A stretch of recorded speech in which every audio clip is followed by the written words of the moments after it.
coucou les gars. Le film s'ouvre en 1942, au cœur de la Seconde Guerre mondiale, l'une des périodes les plus sanglantes de l'histoire. Un officier nazi redouté, membre de l'Hydra, du nom de Johann Schmidt, fait irruption dans un village avec son régiment. Son objectif, s'emparer d'un mystérieux objet d'un bleu éclatant, le Tesseract. Cet artefact renferme un pouvoir surnaturel capable de changer le cours de la guerre, et potentiellement, de l'avenir du monde entier. Face à ceux qui gardent ce trésor, Schmidt lance froidement, ouvre-le. L'homme lui répond que ce qu'il cherche n'est qu'une légende. Mais Schmidt, sûr de lui, rétorque, alors pourquoi tant d'efforts pour le cacher? Le Tesseract, ajoute-t-il, était autrefois le joyau de la salle au trésor d'Odin, et ce n'est pas le genre d'objet qu'on enterre à la légère. Il fait référence à l'arbre du monde, Yggdrasil, et affirme que ce pouvoir n'est pas destiné aux hommes ordinaires. Lorsqu'on l'avertit qu'il ne pourra pas contrôler ce qu'il détient, Schmidt réplique simplement, « Je l'ai déjà fait ». Pendant ce temps, à New York, les jeunes hommes sont recrutés pour partir au front. Un garçon frêle et déterminé, Steve Rogers, originaire de Brooklyn, tente une nouvelle fois de s'enrôler. C'est sa 5e tentative dans différentes villes, mais il est une nouvelle fois recalé pour raisons médicales. Asthme, faible constitution. Malgré tout, Steve rêve de défendre son pays. « Donne-moi une chance », implore-t-il, mais le médecin lui rappelle que rien que son asthme suffit à l'écarter. Dans une salle de cinéma, alors qu'un film patriotique passe à l'écran, Steve défend les valeurs qu'il chérit et se retrouve confronté à des moqueries. Il encaisse, avec cette phrase qui deviendra emblématique, « Je peux faire ça toute la journée ». Son meilleur ami, le sergent James Bucky Barnes, s'apprête à partir pour l'Angleterre.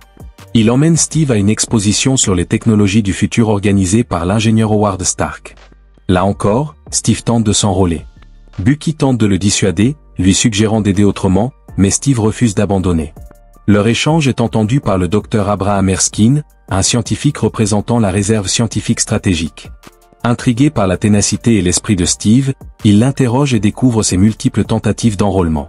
Impressionné, Erskine choisit Steve pour une expérience secrète, le programme du super soldat. Erskine explique à Steve qu'il est d'origine allemande, mais qu'il travaille désormais pour les États-Unis. Il voit en lui non pas un guerrier puissant, mais un homme doté de courage et d'humilité. « Vous voulez tuer des nazis ?» lui demande-t-il. Steve répond, « Je ne veux tuer personne.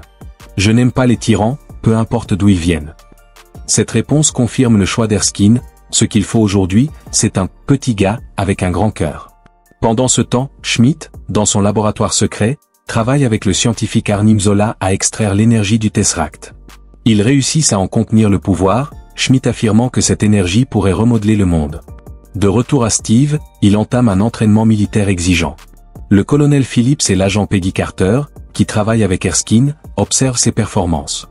Si Steve n'est pas le plus fort physiquement, il fait preuve d'une ténacité et d'un courage hors du commun. Lors d'un exercice où une fausse grenade est lancée, Steve se jette instinctivement dessus pour protéger les autres. Ce geste convainc définitivement Erskine de son potentiel. La veille de l'expérience, Erskine rend visite à Steve pour lui parler de Johann Schmidt, chef d'Hydra. Il le compare à Hitler, expliquant que Schmidt croit au pouvoir des artefacts oubliés, vestiges des dieux. Il révèle aussi que Schmidt a pris une version instable du sérum de super soldat, ce qui a gravement altéré son corps et son esprit. Erskine explique que Steve a été choisi pour sa faiblesse, car un homme faible connaît la valeur du pouvoir. Il lui demande de rester fidèle à lui-même, d'être un bon soldat, mais surtout un homme bon. Il plaisante sur l'idée de partager un verre, mais Erskine l'interrompt, rappelant que Steve doit rester sobre pour l'expérience du lendemain. Ils se promettent de boire ensemble une autre fois. Dans le camp adverse, Schmidt apprend l'emplacement d'Erskine. Il ordonne à un assassin de se rendre sur place pour tuer le scientifique et voler le sérum. Il est convaincu qu'éliminer Erskine garantirait leur victoire. Dans les rues de la ville, Steve échange avec Peggy Carter. Ils partagent quelques mots sincères, et bien que maladroit, Steve parvient à l'impressionner. Il reconnaît que c'est probablement la plus longue conversation qu'il ait jamais eue avec une femme. Peggy l'interpelle gentiment, « Tu ne sais vraiment pas comment parler à une femme, n'est-ce pas ?» Ils arrivent ensemble à un laboratoire secret, où les attendent Erskine et une équipe de scientifiques. Erskine leur annonce que ce qu'il s'apprête à faire est un premier pas vers la paix. L'injection du sérum dans les principaux muscles de Steve déclenche une transformation cellulaire instantanée. L'opération, supervisée par le docteur Erskine, est accompagnée d'un rayonnement de Vita pour favoriser la croissance. « Quelqu'un peut apporter un sandwich à ce gamin ?» plaisante un technicien. Howard Stark, concentré sur les machines, confirme « Niveau à 100%. » Erskine répond « Très bien. Nous ne faisons pas un pas de plus vers la destruction en poursuivant la paix. » La procédure démarre. Ce n'était pas si terrible, dit Steve. Ce n'était que de la pénicilline, lui répond-on. Les machines s'activent. Les niveaux montent rapidement, 20%, 30%, 70%, puis soudain, fermez tout. Coupez l'alimentation. Tuez le réacteur. Mais Steve s'écrie, enfermé dans la capsule, non. Je peux le faire. La puissance monte à 100%. Les lumières brillent, les vibrations cessent. Quand la capsule s'ouvre, Steve est métamorphosé. On l'a fait? Oui, je crois qu'on l'a fait, dit Stark, stupéfait. L'un des assistants commente, tu as l'air plus grand. Mais l'euphorie est de courte durée. Un agent infiltré tire sur le docteur Erskine, le tuant. Steve, sans réfléchir, s'élance à la poursuite de l'assassin qui s'enfuit avec une fiole du sérum. Arrête-le. Ne le laisse pas fuir. Je sais nager, lance Steve avant de plonger. La poursuite s'intensifie, mais le sérum restant est détruit dans l'affrontement. C'était la dernière dose.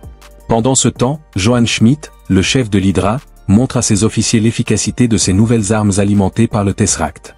Ces armes ont le pouvoir de désintégrer un homme en un éclair. Lorsque ces généraux découvrent que Schmidt compte attaquer même l'Allemagne, ils le confrontent. Hitler parle d'un Reich millénaire, mais il ne peut même pas nourrir ses armées. Et vous comptez gagner cette guerre avec de la magie? Schmidt leur répond froidement, mes armes contiennent suffisamment de puissance pour anéantir toutes les capitales ennemies de la planète. Berlin y compris. Puis il termine avec son slogan, Elle Hydra. Le gouvernement américain charge la réserve scientifique stratégique de combattre Hydra. Le colonel Phillips annonce à l'agent Carter et aux autres qu'ils vont partir pour Londres. Steve souhaite les accompagner, mais Phillips refuse. Il lui dit qu'il est trop précieux pour le combat direct, étant le seul à avoir reçu le sérum de super soldat désormais perdu. Pour exploiter son image, le sénateur Brandt propose à Steve une tournée nationale. Sous le nom de Captain America, il doit participer à des spectacles patriotiques pour booster le moral de la population et vendre des obligations de guerre. Vêtu d'un costume aux couleurs du drapeau, il devient une star. Affiches, BD, films, il est partout. Mais Steve a le sentiment que son potentiel est gâché. En novembre 1943, il se produit devant des soldats américains en Italie. Ceux-ci, loin d'être impressionnés, se moquent de lui. « Ramenez les filles !» crie certains. « Belle botte !» fait Clochette. Steve descend de scène, le cœur lourd. Ce n'est pas là qu'il veut être. Il ne veut plus jouer un rôle. Il veut combattre, réellement. L'agent Carter le rejoint et lui dit qu'il est capable de beaucoup plus. Steve lui confie que, depuis toujours, il rêve de se battre en première ligne pour son pays. Malheureusement, il n'en a jamais eu l'occasion. Peu après, il apprend une terrible nouvelle, l'unité de son ami Bucky Barnes a disparu lors d'un affrontement contre Hydra. J'ai signé aujourd'hui plus de lettres de condoléances que je ne voudrais en compter, dit un officier. Le nom me semble familier. Je suis désolé. Mais si vous savez où ils sont, pourquoi ne pas y aller au moins? Ils sont à 30 miles derrière les lignes ennemies, lui répond-on. Mais je suppose que tu ne peux pas comprendre, toi, la choriste. D'après les affiches, tu as un autre spectacle dans une demi-heure. Qu'est-ce que tu vas faire? Marcher jusqu'en Autriche? S'il le faut, répond Steve. Tu m'as dit un jour que tu pensais que j'étais fait pour mieux que ça. Tu le pensais vraiment? Chaque mot. Steve prend sa décision. Où est mon casque? Quelqu'un a vu Rogers? Avec l'aide de Stark et de Carter, il se rend clandestinement derrière les lignes ennemies. Pendant ce temps, à l'usine principale d'Hydra, le docteur Zola informe Schmidt que la production d'armes alimentées par l'énergie du Tesseract suit son cours. Des prisonniers de guerre sont forcés de travailler dans les installations. Steve parvient à infiltrer l'usine. Il commence à libérer les soldats emprisonnés. Il les interroge au sujet de Barnes, et apprend qu'il existe une salle d'isolement dont personne n'est jamais revenu. Il continue sa recherche, déterminé à retrouver son ami. Les soldats libérés se déchaînent, détruisant tout sur leur passage. Qui es-tu censé être? Lui lance un garde. Captain America.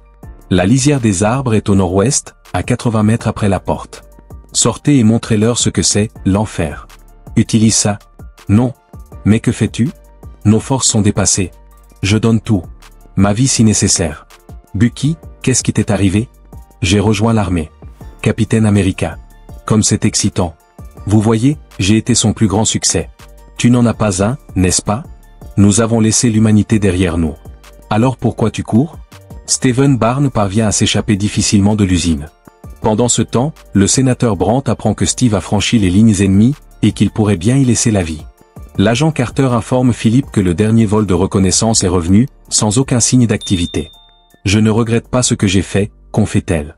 Philippe, un brin moqueur, pense qu'elle a un faible pour Steve, mais elle le nie catégoriquement. Plus tard, Steve, Barnes et les soldats qu'ils ont libérés reviennent triomphalement avec des chars et de l'armement. Tout le monde acclame Steve, qui indique à Philippe que certains hommes ont besoin de soins médicaux. Steve reçoit la médaille de la bravoure et gagne enfin le respect de ses supérieurs. Ils reconnaissent en lui un véritable soldat, digne de combattre aux côtés des autres sur le front. Il est désormais officiellement autorisé à prendre part à la guerre en tant que Captain America. Steve fait part à Philippe de son intention de monter une équipe spéciale pour éradiquer Hydra, et surtout éliminer Schmidt. Il recrute alors Bucky Barnes et d'autres soldats, formant ainsi les commandos hurlants. « Tu dois suivre ce petit gars de Brooklyn qui était trop bête pour reculer devant un combat », lui dit Bucky. « Vous êtes prêt à suivre Captain America jusqu'aux portes de la mort ? Mais tu gardes le costume, hein ? Tu sais quoi ? Je commence à m'y faire. On dirait que votre meilleure équipe se prépare pour l'action. Je continuerai peut-être même une fois que tout ça sera terminé. Va danser. 08 cents, capitaine. Oui, madame. La mission suivante semble étrange. Signature Alpha Beta Marine neutre. Note ça. Steve rencontre Stark. Une femme commence à flirter avec lui, mais Carter arrive pile à ce moment-là. Elle n'apprécie pas l'attitude de Steve et lui lance qu'il se comporte comme tous les autres hommes ordinaires. Plus tard, Stark présente à Steve plusieurs équipements expérimentaux, en lui expliquant leurs fonctions et avantages. Steve s'intéresse à un bouclier circulaire. C'est du vibranium, lui dit Stark. Plus résistant que l'acier et 3 fois plus léger. C'est le métal le plus rare de la planète. Ce que tu tiens là, c'est tout ce qu'on a. Qu'en penses-tu ? Je pense que ça fera l'affaire. J'ai aussi quelques idées pour l'uniforme. Ce que tu veux, mon pote. On ne peut pas vaincre un idiot avec un simple bouclier. Ce n'est pas vraiment mon domaine d'expertise. Nous nous sommes battus jusqu'au dernier homme ? Évidemment non. Steve apprend que Zola se trouve à bord d'un train. Il reçoit l'ordre d'y aller à fond. Steve, Barnes et un autre soldat montent à bord du train en pleine course pour capturer Zola. Descends. Prends ma main. Steve parvient finalement à capturer Zola. Le colonel Philippe interroge ce dernier et lui demande pourquoi il n'a pas avalé la capsule de cyanure comme les autres agents d'Hydra. Il lui montre un document qui stipule que Zola sera renvoyé en Suisse s'il coopère pleinement et fournit des informations. Zola révèle alors que Schmidt se prend pour un dieu, et que rien de moins que la domination du monde ne pourrait le satisfaire. Philippe lui demande quelle est la cible exacte de Schmidt. Zola répond simplement, partout. De son côté, Schmidt galvanise ses troupes. Demain, Hydra dominera le monde. Les armes de nos ennemis seront inutiles. Et s'il coupe une tête, 2 repousseront à sa place. Pendant ce temps, Carter retrouve Steve, accablé par la mort de Barnes. Elle tente de lui remonter le moral, si tu faisais confiance à ton ami, alors ne te blâme pas pour ce qui est arrivé. Utilise ta douleur contre Schmidt. Le colonel Philippe annonce que Schmidt compte rayer la moitié du monde de la carte, en commençant par les États-Unis. Howard Stark explique que la puissance de Schmidt dépasse leur capacité.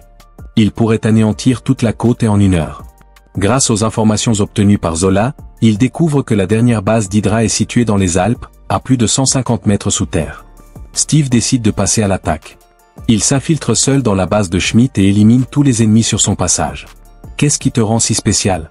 Je ne suis qu'un gosse de Brooklyn. Allez, encore 2. On va aller en chercher 2 autres. Je ne t'embrasserai pas. Plus tard, Steve monte à bord d'un avion où il découvre le plan de Schmidt, utiliser des armes de destruction massive pour frapper les États-Unis. Un soldat d'Hydra tente de le jeter par-dessus bord, mais Steve parvient à le tuer et à reprendre le contrôle de l'avion. Il atteint alors la pièce où se trouve le Tesseract. Schmidt l'Y attend et tente de le tuer avec son arme. Tu n'abandonnes donc jamais, hein ? Tu pourrais posséder le pouvoir des dieux ? Capitaine Rogers ? Capitaine, c'est vous ? Est-ce que tout va bien ?